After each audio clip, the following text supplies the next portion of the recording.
प्यार में धोखा खाए सिंगर ज्योति लांबा की गुहार, शादी की मगर पत्नी का दर्जा नहीं दिया। मुंबई, अंधेरी पश्चिम की निवासी और गायिका ज्योति लांबा 37 ने प्यार में मिले धोखे और न्याय की लड़ाई को लेकर शुक्रवार को अंधेरी पूर्व में एक प्रेस वार्ता की। उन्होंने बताया कि उपेश ठक्कर नामक व्यक्ति ने उनसे हिंदू रीति रिवाज से शादी करने के बावजूद अब पत्नी मानने से इनकार कर दिया है। ज्योति लांबा के अनुसार 16 सितंबर 2022 को एक सहेली के जन्मदिन पार्टी में उनकी मुलाकात 40 वर्षीय उपेश ठक्कर से हुई, जो धीरे धीरे प्रेम में बदल गई। इसके बाद 19 अप्रैल 2024 को अंबरनाथ थाने स्थित शिव मंदिर में पारंपरिक हिंदू रीति से दोनों की शादी हुई। शादी के बाद दोनों मलेशिया, कश्मीर, दिल्ली और उज्जैन, महाकाल जैसे स्थलों पर साथ घूमे। कुछ समय बाद उपेश उन्हें गुजरात लेकर गया और वहां किराए के मकान में रखा। लेकिन 12 जनवरी 2025 को ये कहकर उपेश ठक्कर घर से निकला कि वह बिजनेस के सिलसिले में बाहर जा रहा है और कभी संपर्क नहीं किया। ज्योति ने बताया कि 22 अगस्त 2024 को जब ठक्कर से किसी तरह संपर्क हुआ तो उसने साथ रहने से इनकार कर दिया, जिससे रिश्ते में दरार आ गई। 6 फरवरी 2024 को दोनों परिवारों के बीच बातचीत भी हुई, जहां उपेश ठक्कर ने कथित तौर पर समझौते के तहत पैसा देकर पीछा छुड़ाने की बात कही, जिसे ज्योति ने ठुकरा दिया। ज्योति लांबा ने 26 फरवरी 2024 को वसोवा पुलिस स्टेशन में शिकायत दर्ज कराई कि 1 साल तक उनके साथ दाम्पत्य संबंध बनाए गए और अब उन्हें पत्नी मानने से इनकार किया जा रहा है। उन्होंने आरोप लगाया कि पुलिस ने यौन शोषण के गंभीर आरोप को दरकिनार करते हुए सिर्फ दहेज उत्पीड़न का मामला दर्ज किया और कार्रवाई अधूरी छोड़ दी। ज्योति लांबा ने कहा कि मैं सिर्फ न्याय चाहती हूँ। जब शादी हुई है तो मुझे पत्नी का दर्जा मिलना चाहिए। अगर ऐसा नहीं होता तो कानून से मदद चाहिए। आज मैं दर दर भटक रही हूँ और मेरी कोई सुनवाई नहीं हो रही, भावुक स्वर में ज्योति ने कहा। हमारा यह मामला एक बार फिर रिश्तों में धोखे और महिलाओं के अधिकारों को लेकर गंभीर सवाल खड़े करता है। क्या आप दिखेंगे, क्या कहना चाहते हो? मेरा नाम ज्योति लांबा है। शादी के बाद ज्योति उपेश ठक्कर मेरा नाम है। मेरे साथ ये हुआ, मेरे साथ धोखा हुआ है। अगर मैं उसकी वाइफ हूँ, उसने एग्री किया, अगर मैं उसकी वाइफ हूँ तो मुझे वाइफ का दर्जा मिलना चाहिए। अगर वो मुझे वाइफ नहीं मानता तो मेरे साथ गलत ही हुआ है। शुरू से बताइए क्या हुआ, मतलब किस पे आरोप लगा रहे हैं, क्या हुआ? उपेश ठक्कर, उपेश हसमुख लाल ठक्कर उसका नाम है। अहमदाबाद का बिजनेसमैन है वो मुझे मिला था मेरी फ्रेंड के बर्थडे पे। वहाँ पे हमारा नंबर एक्सचेंज हुआ और हमारी दोस्ती हुई और ये 1.25 साल 1.5 साल हम लोग कांटेक्ट में थे। फिर वो 2023 में फरवरी में मेरे घर के नीचे आया। उसने मुझे शादी के लिए बोला, तो मैंने बोला ठीक है, तुम तो शादीशुदा हो। तो उसने बोला नहीं, हमारा डिवोर्स फाइल हो गया है, पेपर आ जाएंगे। फिर 2024 में वापस वो मुझसे मिलने आया। फोन पे हम लोग कंटिन्यू बात करते थे, मतलब 10-10, 8-8 घंटे, 6-6 घंटे डेली एवरीडे हमारे बात होता था। फिर उसके बाद वो आया तो उसने बोला कि पेपर आने वाले हैं, वो मुझे शादी करनी है। 3 अप्रैल को 2024 में उसने आके मुझे प्रपोज किया, तो मैंने उससे पेपर मांगे। तो उसने बोला पेपर आ जाएंगे अभी कुछ टाइम के अंदर ही, आप शादी कर लो उसकी, क्योंकि मुझे मई में जाना है बाहर बिजनेस ट्रिप में। तो ऐसे करके उसने अपनी वाइफ से भी मेरी बात कराई और उसकी वाइफ से मैं मिली भी हूँ मई में उसकी वाइफ से और उसके भाई की वाइफ से, दोनों से मिली हूँ मई में अहमदाबाद में। उसके बाद यहाँ पे शादी हुई। शादी वाले दिन भी उसने पेपर नहीं लाया, तो उसने बोला था शादी से पहले पेपर ले आऊंगा, मैं शादी में आ रहा हूँ, मैं पेपर लेके आऊंगा। उससे पहले पूजा भी हुई है। वो बोलता है कि जबरदस्ती शादी हुई। वो 11 तारीख को पूजा भी करके गया है यहाँ पे आके, वो भी फोटोज है हमारे पास कि शादी से पहले ग्रह शांति की जो पूजा होती है वो भी हुई है हम दोनों की। उसके बाद वो शादी के लिए, हल्दी के लिए आया। हल्दी और शादी साथ में हुई है हमारी। और उसके बाद में वो वहां से 22 तारीख को गया, तो उसका बिजनेस उधर है। तो उसने मुझे बोला कि मेरे को आना जाना पड़ता है, उधर शिफ्ट करते हैं। और मैंने भी एग्री किया कि शादी करी है तो मेरे को भी आपके साथ ही रहना है। ऐसा करके उन्होंने मई में उधर स्कूल ढूंढे बच्चों के। मैं मई में उधर गई, घर देखा, स्कूल देखा, फिर हमने डन किया। स्कूल डन होने के बाद हमने फ्लैट डन किया। फिर 8 जून को वो मुझे लेने आया। 8 जून को हम लोग शिफ्ट हुए। 9 तारीख को हम लोग यहाँ से गए। 8 जून को यहाँ पे था। बोला लास्ट दिन है, आप घूम लो, फिर लो, अपने दोस्तों से मिल लो, फिर पता नहीं कब होगा आना। तो ऐसा करके 8 तारीख को वो मेरे साथ ही था लेमेंट्री होटल में अंधेरी में, क्योंकि मेरा सामान तो शिप पैक करके भिजवा दिया था। तो हम दोनों लेमेंट्री में थे। उसके बाद 9 तारीख को हम लोग जून में उधर शिफ्ट हो गए 2024 में। तो ऐसा करके अच्छे से रह रहा था। अगस्त में मुझे पता चला कि भाई उसने डिवोर्स नहीं फाइल किया, क्योंकि मैं उससे पेपर मांग दी थी।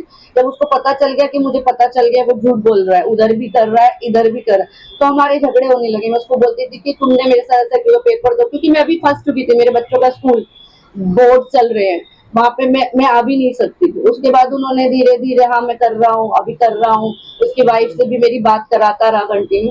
उसके बाद वो चीजें बढ़ती गई। फिर उसने आना बंद कर दिया। 15 दिन नहीं आता, 15 दिन बाद फिर आता। फिर कभी 10 दिन नहीं आता, फिर लास्ट में नवंबर के बाद उसने दिसंबर 6 को आया था, फिर सीधा एक एक महीने का गैप देने लगा, फिर 24 को आया। तब मुझे पता चला कि वो बाहर जा रहा है अपनी फैमिली के साथ में, स्विट्जरलैंड गया था वो 27 को, मेरे घर से ही गया था। उस वजह से हमारे झगड़े बढ़ते चले गए। तो उसके बाद जनवरी में उसने फिर यही कर दिया कि मुझे नहीं रहना है, ऐसा वैसा, फोन उठाना बंद कर दिया, ब्लॉक कर दिया। मैं वहां पे अकेली पड़ गई, वहां मेरा कोई नहीं था उपेश ठक्कर के अलावा, मेरे बच्चे और मैं, और बच्चों के बोर्ड्स थे, मैं आ भी नहीं सकती थी। उसके बाद उन्होंने झूठा झूठा मुझे अपने दोस्त से कॉल करवाया, वो मुझे मैसेज भी, उपेश ने खुद ही बोला था कि आप उससे बात करो, उसके दोस्त से बात किया। तो उसने बोला कि हम एक फैमिली मीटिंग रखते हैं, कि उसके चाचा वगैरह को नहीं पता चला, पता नहीं था, अभी पता चला है करके, तो एक फैमिली मीटिंग करते हैं, उसमें सब सेटल हो जाएगा कि आप दोनों का घर बस जाएगा, उसके घर वालों को अगर जैसे चाचा वगैरह को पता चलता है तो मैंने बोला ठीक है। उन लोगों ने टिकट कराई मेरी फैमिली की, मेरी सिस्टर, बड़ी वाली, छोटी वाली, हम चारों सिस्टर, और जिसने शादी मैनेज की थी एस्ट्रोलॉजर, वो भी आई थी उधर वो मीटिंग में। वो मीटिंग में मुझे बोला गया कि पहले तो ये बोला उसके चाचा ने, इसने गलती करी है, इसको 2 थप्पड़ मारूंगा। मैंने बोला इसके 2 थप्पड़ मारने से मेरी लाइफ सही नहीं हो जाएगी। फिर उसके बाद वो लोग मुझे ऑफर करने लगे, मैंने बोला मुझे कोई पैसा नहीं चाहिए, मेरे को मेरा पति चाहिए, ऐसा बोल के ये मीटिंग चली। बोला मुझे नहीं रहना है, तो मैं आ गई। उन्होंने वो सोच समझ के मीटिंग बिठाई थी मेरे घर से आधा घंटा 40 मिनट दूर, और वो साबरमती में उनकी पहचान है, क्योंकि वो हिम्मत नगर गांव का रहने वाला है, अहमदाबाद अभी 2-2.5 साल से ही शिफ्ट हुए वो लोग। तो इसके लिए वहां पे उन्होंने 8 तारीख को मेरे खिलाफ झूठी ऐसी कंप्लेंट डाली। मुझे 8 तारीख को फोन आया शाम को 6 बजे, तो मैंने बोला 6 बजे तो लड़की नहीं आती है, कोई पुलिस स्टेशन में आप बुला नहीं सकते। मैंने बोला मैं कल आती हूँ। तो उन्होंने मुझे लोकेशन भेजा, मुझे पता नहीं था, तो मैं लॉयर को लेके गई वहां पे। तो वो झूठा केस बनाया था कि मेरी शादी हुई, लड़की ब्लैकमेल। तो वहां पे गए, तो मैंने बोला मेरी तो शादी हुई है। फिर ये बोल के मेरे लॉयर ने, हम लोग आ गए। फिर उन्होंने वापस फोन किया, तो 14 को मुझे बुला रहे थे, तो मैं हम लोग 15 को उधर वापस गए। तो उन्होंने मुझे बोला कि पैसे ले लो, सेटल कर लो, खत्म कर दो। पुलिस स्टेशन में भी मुझे यही बोला गया, और ना मेरे से कोई राइटिंग में कुछ लिया, मैं लिख के लेके गई थी, जबकि क्योंकि 9 तारीख को गई थी। उन्होंने जो मेरे पे एलिगेशन डाले थे, तो मैं वो लिख के लेके गई थी कि मेरे पास सारे प्रूफ। ना उन्होंने मेरा कोई स्टेटमेंट लिया, ना रिटर्न में कोई पेपर दिया। हमने मांगा भी कि आप ये ले लो और दो। तो उसके बाद मुझे वहां पे हरेस किया गया। मैंने महिला मंडल में भी एक कंप्लेंट डाला था, वहां पे अर्जी डाला था, तो महिला मंडल वालों ने भी ज्यादा रिस्पॉन्स नहीं दिया। तो मुझे समझ आ गया कि मेरा यहाँ कुछ नहीं हो सकता। और मैं बोड़कदेव में भी गई थी उधर, तो उन्होंने बोला जहाँ पे आपकी शादी हुई है वहां जाके केस करो।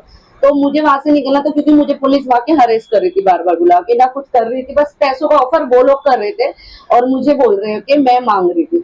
एक भी प्रूफ अगर उनके पास है कि मैंने पैसे मांगे, हाँ मैंने खर्चे के पैसे मांगे, मेरा हस्बैंड है वो, किस तरह से आपको अरेस्ट कर रही है? बार बार फोन करके बुला रहे थे। अगर मैं जा रही थी, कोई स्टेटमेंट नहीं ली जा रही थी। मैं 2 बार गई, मेरी कोई स्टेटमेंट, मैं लिख के भी स्टेटमेंट मेरे वकील के साथ लेके गई, वो भी नहीं लिया गया मुझसे। कोई ऑफिसर किसी का नाम आपको याद होगा जो फोन करके बुलाते हैं? वो राव सर है, उनका नंबर भी है मेरे पास, और वो हमेशा मुझे व्हाट्सएप कॉल ही करते हैं, नॉर्मल कॉल नहीं करते। अगर आप पुलिस वाले हो तो आप मुझे नॉर्मल कॉल करो ना, क्योंकि वो फोन पे भी मेरे बेटे का नाम लेके मुझे डरा रहे थे, आपका बेटा कौन से स्कूल में पढ़ता है, ये वो। मैंने वो कंप्लेंट में भी डाला, पर उन्होंने मेरी वो कंप्लेंट वापस रिटर्न में नहीं ली गई। तो मैं समझ गई कि मुझे डरा रहे हैं, और मुझे उधर 6 तारीख को भी ये बोला था तुम कुछ नहीं कर पाओगी, मैं हम पैसे वाले हूँ। फैमिली के नाम पे उसके सिर्फ चाचा जी थे, बाकी एक उसका दोस्त था प्रदीप पटेल जिसने मीटिंग अरेंज की थी, एक वो था FC पटेल, और एक 2 जन को तो मैं बिल्कुल नहीं जानती थी, कोई पॉलिटिशियन थे, और एक लेडी आई थी। तो उन लोगों ने मुझे यही बोला कि तुम पैसे लो, अपनी जिंदगी सेटल करो और चली जाओ। मैंने बोला मुझे कोई पैसे नहीं चाहिए। वहां पे ये 3 घंटा यही बात चली, सब मुझे मना रहे थे कि अपने फ्यूचर बनाओ, ये करो वो करो, पर मैंने किसी की बात नहीं सुनी, मैं वहां से चुपचाप चली आई। तो ये मुझे फंसाने के लिए किया गया था, और वो लोग ही ऑफर कर रहे हैं, और वो लोग ही मुझे मीटिंग में बुलाया। मेरे पास सारे प्रूफ है, हमने तो मीटिंग नहीं रखी थी, कोई मीटिंग नहीं रखी। तो उसके बाद से मेरे को समझ आ गया कि मुझे यहाँ पे ये लोग मुझे बोल रहे थे पुलिस स्टेशन में प्रूफ लेके आओ। तो मैंने बोला पुलिस स्टेशन में कोई प्रूफ नहीं दिया जाता, कोर्ट में साबित, मैं आपको जेरॉक्स दूंगी, ओरिजिनल प्रूफ नहीं दूंगी, मैं कोर्ट में पेश करूंगी ओरिजिनल प्रूफ। मेरे पास सारे प्रूफ है, आप लिख के ले लो। उन्होंने मेरा कोई नहीं लिया। फिर मैं 17 तारीख को इधर आ गई। मैंने उनको बोल के आई कि मैं मुंबई जा रही हूँ। मैंने वो राव मुझे बहुत फोन कर करके परेशान कर रहा था, तो मैंने उसको झूठ बोला कि मेरे पास तो पैसे नहीं, मैं लोन निकालने जा रहा। अगर मैं उनको बोलती मैं इधर कंप्लेंट डालने आई तो मुझे और हरेस करते। तो मैं वहां से आई, और 26 फरवरी से मैं यहाँ पे आई, फिर वकील ढूंढा, ये सब किया। 26 फरवरी से मैं इधर जा रही हूँ वर्सोवा पुलिस स्टेशन। 3-4 बार उन्होंने मेरी अर्जी ली, उसको फोन किया, वो नहीं आया। उसके बाद बहुत प्रेशर के बाद उन्होंने मेरी एफआईआर ली। एफआईआर में भी उन्होंने वो नहीं डाला जो मुझे, अगर वो मुझे वाइफ ही नहीं मानता तो उसने मेरा एक तरह का यूज ही किया है ना, तो उसमें लगना चाहिए ना एलिगेशन।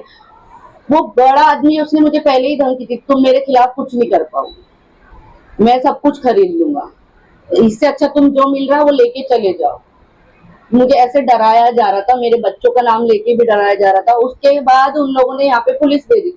अगर आप मुझे गिरफ्तार करने के लिए पुलिस भेजे तो मेरे घर का एड्रेस तो था उपेश ठक्कर के पास, वहां नहीं भेजा जहाँ मैं पहले काम करती थी। अभी मैं 1 साल से वहां हूँ ही नहीं, 1 साल हो गया मेरे को काम छोड़ के, जब से पिछले मार्च से जब से उपेश ने मेरा काम छोड़ा, मैं वहां कभी पैर ही नहीं रखी। वहां पे पुलिस भेज रहा है इधर, तो मेरे घर पे क्यों नहीं भेजो? सिर्फ डरा रहे हैं मुझे, और वहां बुला के मुझसे सेटलमेंट करना चाहते हैं और कुछ नहीं। बच्चे कितने हैं आपके? 2।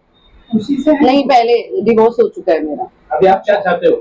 मैं चाहती हूँ अगर या तो वो मुझे इज्जत से वाइफ बनाए, जैसे शादी किया उसने मुझसे, नहीं तो उसको फिर वो 376 पुलिस वालों को लगाना चाहिए। उसने मेरा यूज किया शादी के नाम पे, मुझे धोखा दिया है। कितना दे रहा है आपको? मुझे 3 से 4 लाख रुपए महीने का देता था, जिसमें 62,000 रेंट जाता था और घर का खर्चा, और थोड़ा बहुत कैश देता था हाथ में घर के खर्चे के। छुड़ाने के लिए कुछ अमाउंट ऑफर कुछ किया है आपको? नहीं, मैंने मना बोल रहे थे मुझे कि तुम क्या चाहिए तुम्हें बोलो, ये वो, मैंने कुछ बोला ही नहीं।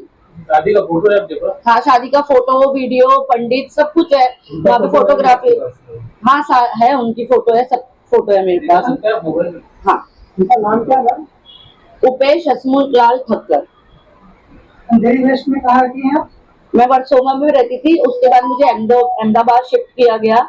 मेरा सारा सामान उधर है, मैं उधर से इधर बैठी हूँ। उधर के रूम ओनर का भी मुझे फोन आ रहा है, उसने जनवरी से मुझे खर्चा बंद कर रखा है, रेंट वेंट कुछ नहीं दिया हुआ।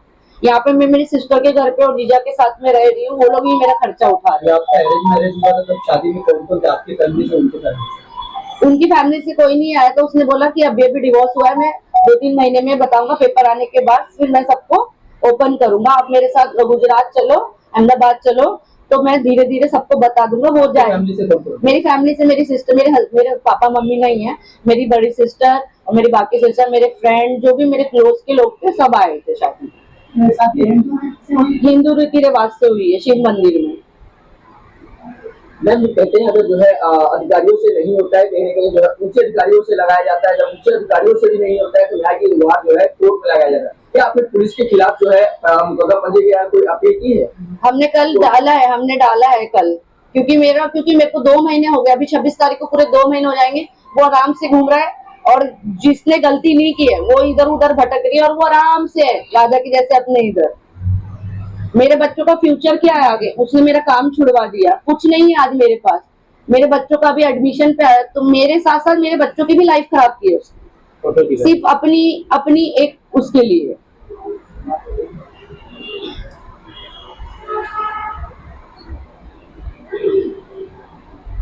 वीडियो में से मैंने बनाया हुआ है, पूरा वीडियो है शादी का।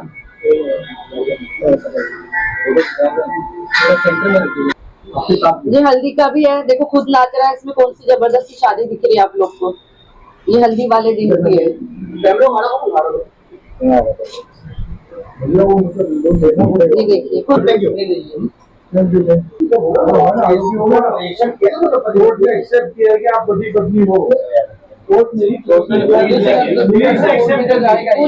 पुलिस ने एक्सेप्ट किया है, क्योंकि मैंने सारे प्रूफ दिए। मेरे पंडित जी है अहमदाबाद के नथानी, वो इधर पुलिस वालों को फोन कर रहे हैं, ये मुझे भी पता है, ये हम सबको पता है, और इसलिए मेरा केस आगे नहीं बढ़ रहा। और FC पटेल करके है यहाँ पे, वहाँ का है, पर यहाँ पे उसका बिल्डर लाइन में कुछ काम है।